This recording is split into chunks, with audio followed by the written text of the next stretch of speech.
So, welcome everyone. Thank you for joining us tonight. Whenever you decide to join and listen to this video, guided meditation and visualization journey, I have the wonderful Emily Wilkins with me, who you'll explain yourself more, but in terms of Tibetan following meditation, she's a very experienced lady in her field of meditation and ancient wisdom. And it's a bit different today. So the Pyjama Revolution, it's normally just myself doing a little bit of a talk and then getting into meditation.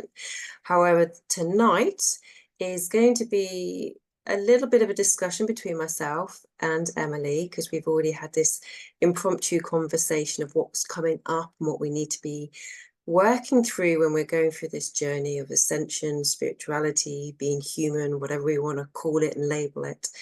And how we can do that with a little bit more grace, more ease, compassion for self, and to generally be healthy through it, because it does put feel like it's put a lot of strain on ourselves and our body, but more because we're used to a way of being and in a conditioned environment that we are socially that makes us feel we have to be certain ways, as well as our ancestral ways of being fed through us through conditioning that sits within our blood, within our bones, our subconscious mind and our unconscious body.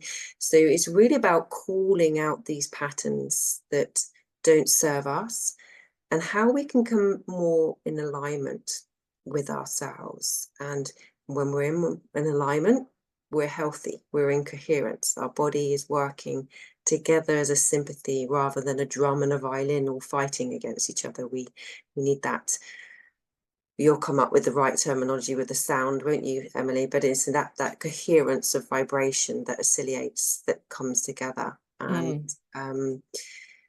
what really came up as the thread today was compassion for self, for others. And also I share my journey with, unfortunately, like regular bladder infections, which is what I've been feeling, like a sense of frustration for myself, that wanting to do, yet knowing actually I need to rest. But the patterning of myself is to push. It's that fight flight. Even when I'm neurally fatigued, I drop into do more. When what I really, really need to do is come off the cortisol and rest. That it's coming into that surrender, that trust, that it's okay to be still. And actually things happen when there's stillness, the greatest action of non-action. So, and you beautifully started talking about how the subtle body is giving us these connections. So I'd love to hear a little more, or what you'd like to share with us, if that's okay. Sure. I mean, the concept of the subtle body is one that I've heard tell of many times. I've come across this term, but I haven't ever really looked into it per se. I just want to explain, I'm talking to the blue light now, but your face is down on the screen. So if my eyes are flickering up and down, No, you're looking in you're fine direction. I'll talk to the blue light on the webcam and all the lovely people out there. Yeah, so the subtle body I was reading today in just an hour or so ago, in a short interview with one of the Tibetan Buddhist teachers, is the the kind of energy network that connects the physical, or that sits between or alongside rather the physical being and the mental being. We have the subtle body, and we find this in yogic and Vedic lore about the channels through which the life energy, which is called in yogic terms, is called prana. And in Tibetan, it's called lung, which is really interesting. Lung, our word for the breathing organ. Yeah. And how that moves and how that can get kind of overexerted. And what you were just describing there, Gemma, about this need to sort of do and manifest and make and produce and like, you know, all of this, and how that can become detrimental to our overall well-being and our health. And what he was saying, part of what he was saying in this very short but concentrated little interview, was that the things that we get, and I'm kind of winging this here because I'd only just read this, you know, I'm still always finding out more about this stuff. The thing that triggers us to sort of feel like we've got to do something, we've got to like make something happen. He says that's about 5% of that move to action. And he says the other 95% of it is us. It's our own trigger. It's something that is kind of embedded in us. And that by working with the lung, with that energy that runs through the subtle body in a particular way that he outlined, which I'll share as best I can shortly, that by working with that, we can kind of just like bring that down, and it brings it down into the lower abdomen. And it's a very, very simple breathing technique, which is in through the nose, right down into it, nice and slow, right down into the abdomen. And he said, and then you just push down a little bit and hold it for a few seconds. And then out again through the nose, nice and slow. And yeah, the first holding he did was 5 seconds, or a count of 5, which was like 1, 2, 3, 4, 5. So that is about a second for each of those. And then the next one, he took it up to 6. Then the next one, I think he went from 5 to perhaps 7, and then 8, and then 9. And just holding it like this. And he said, you know, thinking about what's happening in your shoulders and your neck and your head, and letting that all become loose. And yeah, this is called vase breathing. And he said that if you practice this regularly for a few rounds of in and out, after a while you become, you know, when you notice that you're like in this kind of fight, flight, kind of well, out yeah, of self. this kind of cortisol, adrenaline, amygdala kind of gotta do something sort of thing. When you notice you're in that, the more you practice this technique regularly, and ideally daily, as you know, I always talk about the daily reps with these things, the easier and the quicker you can just go, oh, I'm in that drive thing again. And then you just like, it's and it's about having those tools, isn't it? And that practice, going, you call yourself out, being mindful of, oh, I can see I've shifted out myself. Let's come back. And the breathing, the vase breathing you're talking feels like the connection that I talk about, the deep fascial line, which is connecting the yoni, the perineum, and encompassing the frontal part of the spine and just around it all the way up to the throat, because our genitals are connected to our throat, which is what we talk about. The orgasm is, if this is blocked, we can't communicate our expression, our desires, our pleasure, our needs. And this breathing, I'd be very interested to see how yours works with myself, because it's been feeling like a little bit of a dental floss, or cleaning out this tube, which encompasses the central nervous system and the cerebral spinal fluid, which is for me is the sacred nectar that enables that connection to everything, our body, but also these many aspects of ourselves, the universe, the consciousness, the light. So well, it's interesting what you say about flossing there, that metaphor, because I mean, I've certainly found that over these years of chanting Buddhist mantra daily, that is one really good way of putting it. I think also sort of untangling, like combing the mind, and then just combs the whole system, and just like, and the thing about resonance and oscillation as well, you know, with a daily mantra practice, that little sonic code that you create and hear. And that resonates through your body and through your voice box and with your breath and everything. It's a whole body practice. That kind of gets encoded bit by bit into your being.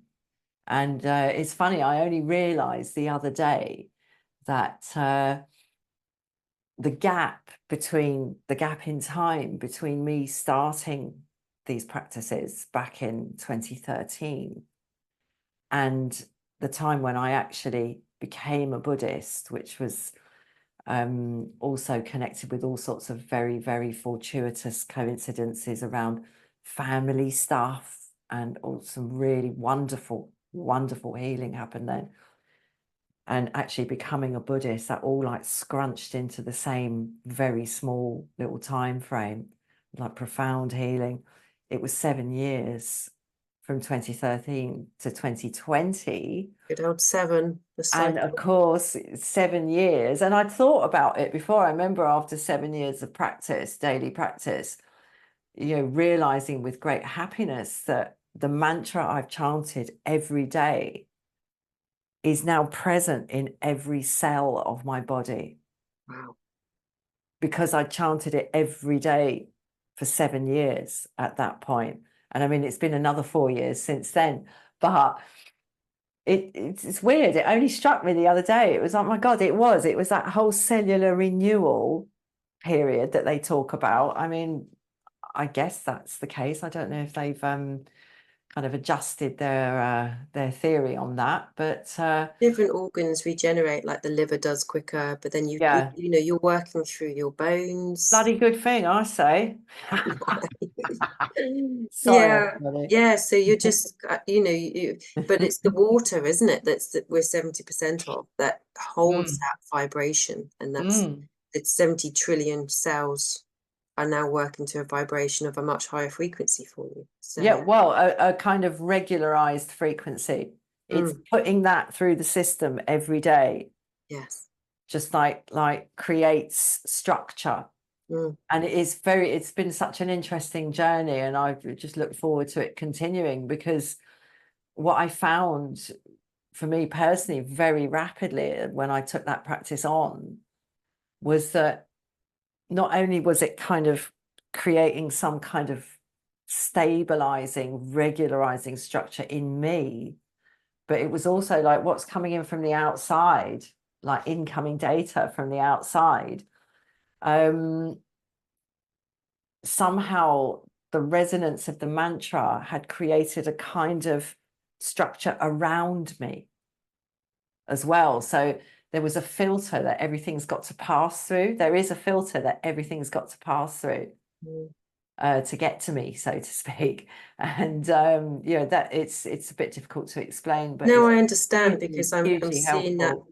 I'm seeing that as boundaries, and that the energy and the vibration that you're creating through that, you energy attracts energy. So the fact that you are creating a clearer, higher vibration of energy, that means that you're only attracting the equivalent, or if anything that is coming your way that isn't that, but it bounces off. Well, yeah, I mean, some of it bounces off, and but it's all really down in the end to our own choices.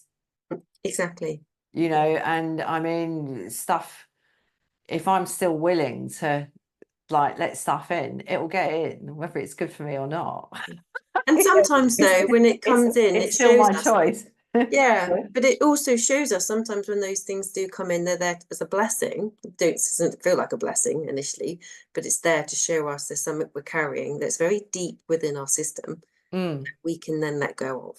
Well, anything can be a learning process ultimately. Yeah, miracle is just perspective, isn't it, really? Yeah, So, yeah. well, shall we see where we go? And it feels like it's about light. It's about bringing that balance of as above, so below, which has been showing me. It's about bringing the earth's energy up to hold and support us as we're souls, to step up and be more for others, but we also need the energy for ourselves so we don't burn out. So I think I think the distinction between self and others what I've found through these years of practice and working also with a particular mantra that is everything to do with compassion, transcendental compassion. What I found is that the sense of separation between self and others is like progressively, because I'm still working with all this stuff daily, is progressively dissolving away and dissolving away and dissolving away. And I mean, I think the Tibetan Buddhists, my impression is the Tibetan Buddhist teachers are working really hard to accommodate the Western self-focus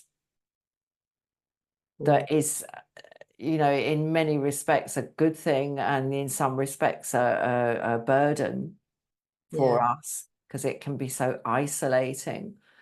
And I mean, I remember a teacher in 2013 who I went to see shortly after I started practicing, because I started practicing with no direction at all, you know, no teacher, no book, nothing. I just started doing it more as an experiment than anything else, and just kept at it.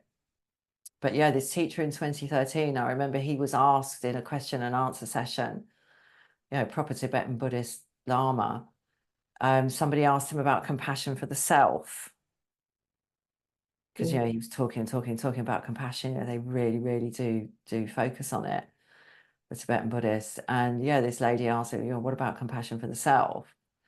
And this Lama, he sat there and he said, well, he thought about it for a while, and then he said, technically, you are not included. Yeah. And it was very funny, because I listened to the transcript as well, because I knew some people who had organized the teachings. I was typing up the transcript, and it was so funny when he said that. It was like the temperature in the room like plummeted, because people were like, what? When he said that. And it kind of made me laugh. And then I saw him teach again in 2020, and somebody asked him the same question, right? And he'd obviously been thinking about it. I think they all are, because it's not a thing in the East. This like self, you know, this me, the I, the story of me, the validity of my truth, my story. You know, I think it's getting more like that in the East, if I can put it in those general terms. But anyway, somebody asked him the same question, and he just like went, yeah, of course, compassion for yourself. Right, next question, please. Moving on. You know. But I think it's that whole distinction, sorry, between self and not self is a particularly Western thing. And I think one aspect of the nature of compassion, as I understand it to be understood in the Tibetan Buddhist tradition, is that it's about flattening that kind of hierarchy of value, which has basically the self at the top. Even if in terms of the amount of attention we give way more attention to ourselves than we give to others.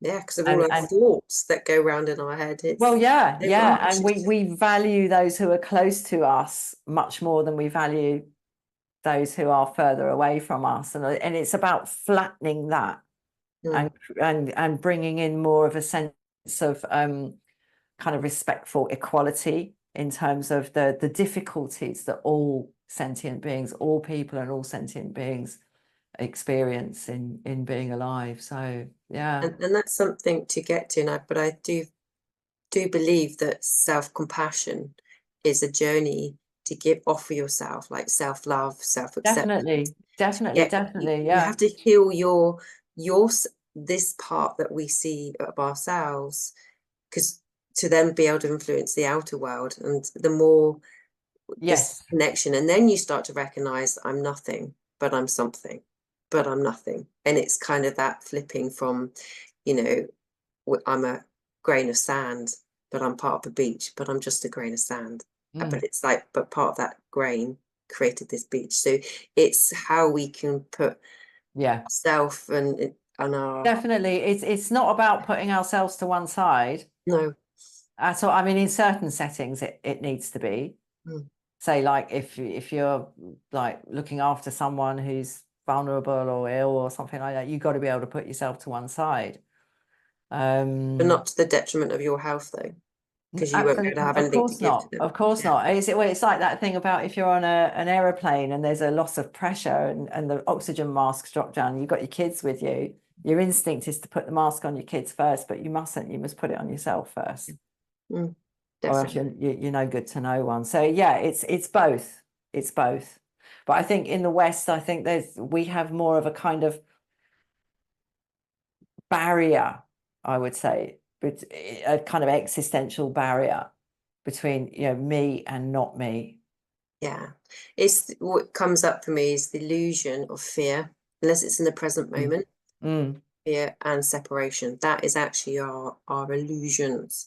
And what Yes. is happening is we still need to have healthy boundaries and discernment, and to give us presence in a way, but it's also so it's not the detriment of ourselves, but equally to recognize that everything we do has an effect. Mm. And if we want outer peace, we create inner peace. Yeah. And and it's learning our interaction with this cosmos, this universe, whatever we want to call that. And I was getting the guidance when I sort of drip feeding today. Normally I get to know a little bit more about what I'm going to drop in, but your beautiful self dropped in. So that's but it feels it's the light, the consciousness that we need to connect more into. Mm. And that will somehow make things a little bit clearer. Might bring up a lot more questions, but it will just bring Mm. a sense of deeper connection. So I think it'd be beautiful if you could, if you're happy to, Emily, to do this vase breathing for us. And then when you feel comfortable, I can see where it takes us on the journey. Okay. Yeah, I mean, I only come across it an hour and a half ago. That's fine. It's fine. I'll do my best. Yes. It's more than I do. More than I know. Just a couple of things. There was something about the word clear, you said, yeah, that and about fear as well. I want to say just before we go further. I mean, I think the thing about connecting more deeply with these things like light, as you say, is not external to us.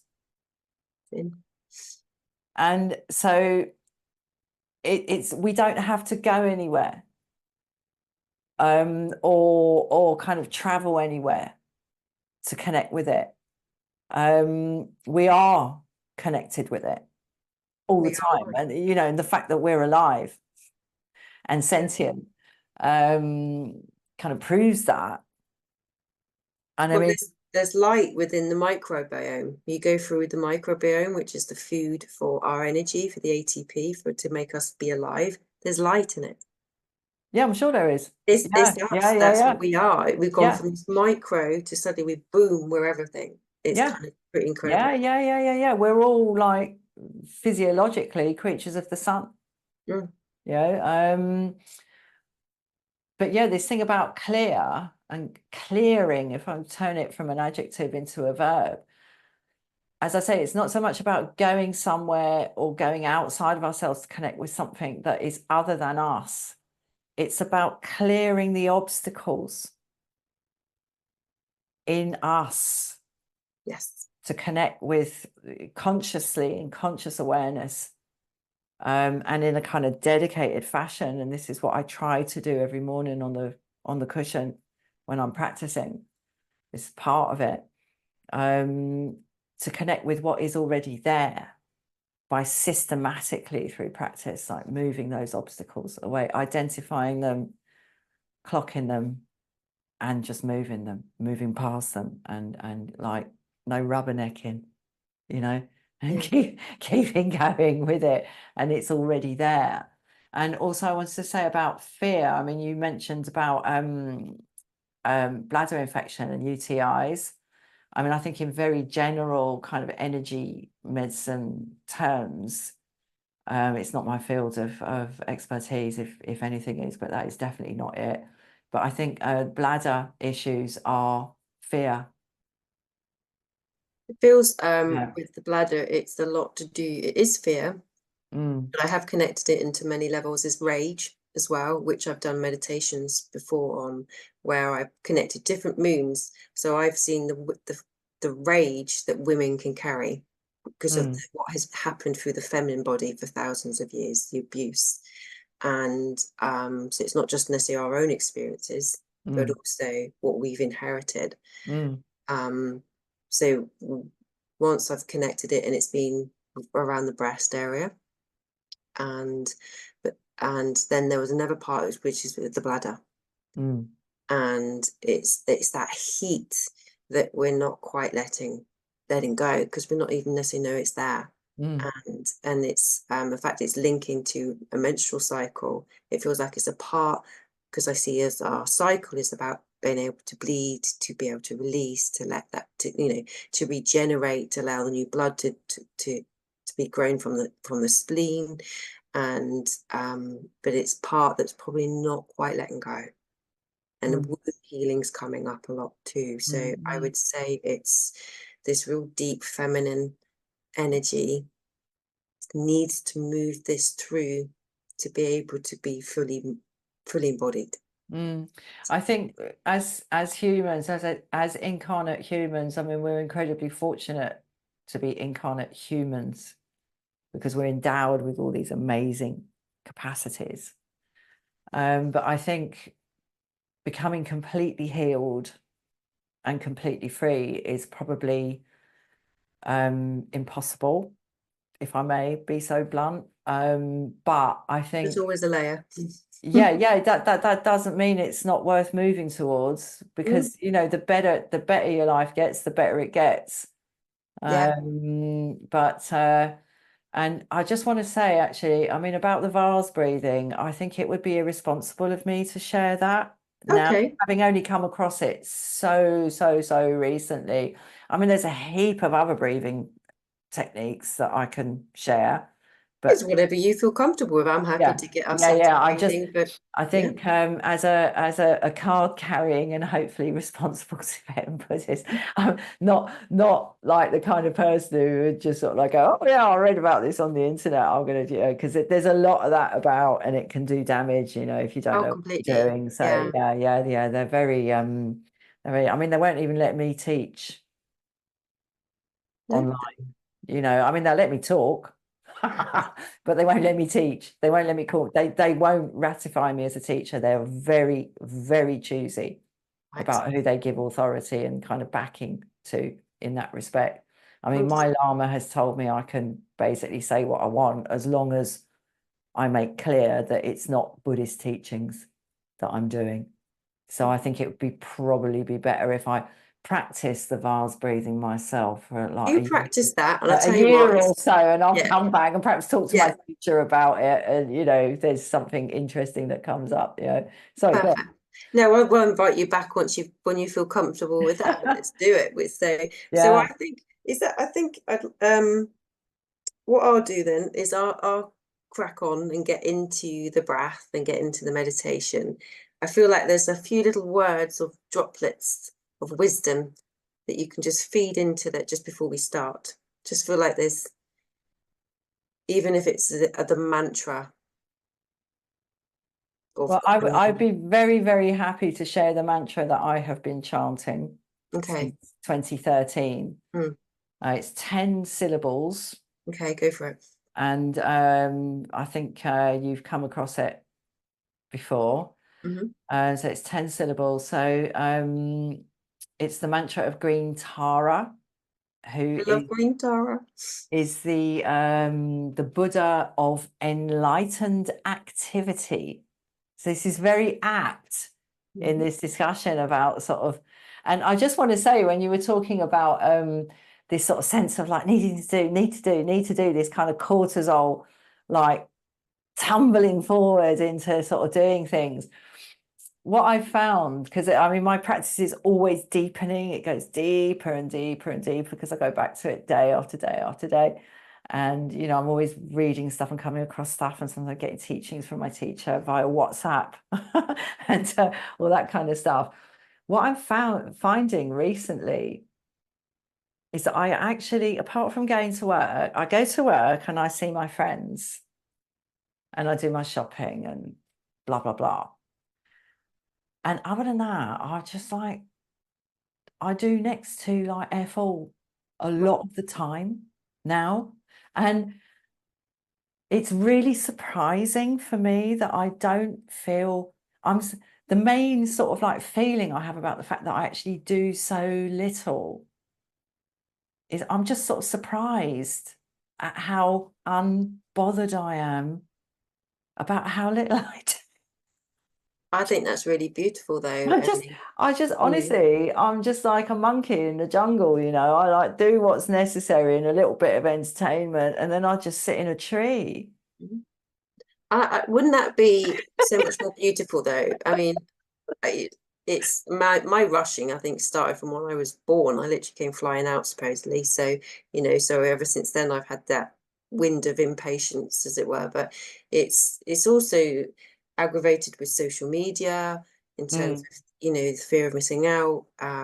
There's an anxiety of life's short, so we need to make the most of it. But then you're not in the present moment. You're always thinking that the next moment's going to be better, whereas everything's about being in this present self in your body, isn't it? And so the fact that you can be comfortable to be doing less means that you give more to the energy when you do things. I mean, when I'm working in the care work that I do, private care work, I am just flipping there, mate. I am there. Like the rest of me's out in the car. She's sitting out in the car, and I'll go and find her when the shift is over. But it's just like, vroom, because the work requires it. Yeah. The work requires a degree of attention to do it to the best, for the best, hopefully the best possible outcome for the client. You know, who cannot, can't look after themselves. So it's the job of the carers to arrange the experience of the client in such a way that they can have the most reasonable and comfortable experience possible from moment to moment, so that it is like very, very, and perhaps that's why I can just come home and just like, it's like, oh look, 6 hours gone past, right, I better go to bed type thing. So, I'm not like, oh, I've got to do this and I didn't do that. Yeah, what sort of a person am I? I mean, there's still a bit of that. There is still a bit of that, Jem, to be honest, but much, it's much, not much too less. loud. No, And and it was there for years. Like my whole life until I started practicing it. It was just like chung, chung, chung, chung, chung, chung, chung, like this. Which puts so much stress on our body, and it creates disease. That's, having that. And it also thinks that it comes down to having in our relationships when we're present with our children, not on our phones. And, it's all about those quality moments then, rather than what you think you need to have in the future. And it's I'm intellectualizing it. It will be nice to embody that. So I know where I need to do, but it's moving out of those old patterning, which is very ingrained, and it doesn't mean that I'm not going to get there. I'm conscious of it. I'm choosing that. So every time I say I'm choosing, well, it is active, because I mean, basically, if you want your life to change, then you've got to change. Yes, and I choose to be present. And if you want to change, then you've got to both do things you haven't done before and not do things that you have done before. It's some combination of those two factors. Breaking patterns. And creating new ones. And I mean, certainly, to go back to the mantra, I mean, the quantum physicists know that everything is vibration, and that everything exists in a field of infinite potential, and that it is the attention that we bring to things that kind of crystallizes that infinite bits of that infinite potential into various physical forms, which we then experience as real. Brings it into matter.